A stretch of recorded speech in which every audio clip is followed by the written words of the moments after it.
What's up guys? So ito nga pala yung mga unang week na pabalik pa lang ako sa jump training ko. Then nag-focus lang talaga ako ibalik yung strength ko kasi sobrang laki nga nung nawala sa akin. Tapos ito nga pala yung sobrang ganda ng pahinga ko kaya muntik ko maabot yung 11 feet. And ayun, nag-focus lang talaga akong mag-strength.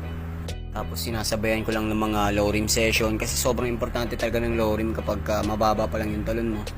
Kasi ang goal mo dito is ma-enjoy pa din yung pagdadunk kahit na mababa lang yung ring. At the same time, pinapractice mo pa din yung mga techniques mo kasi para hindi naninibago yung katawan mo. At the same time, balance yung workout mo. Bukod pa doon, na-enjoy mo yung proseso nung ginagawa mo kasi kung masyado kang nagmamadali, nag-overthink, walang mangyayari. Kaya naman kung binabalak mong pasukin yung mundo ng dunking, make sure na ready ka. Hindi pwedeng in 2 months matupad mo yung gusto mo. Nakadepende pa rin yan sa workout na ginagawa mo, sa history ng training mo. Lalo na kung beginner ka,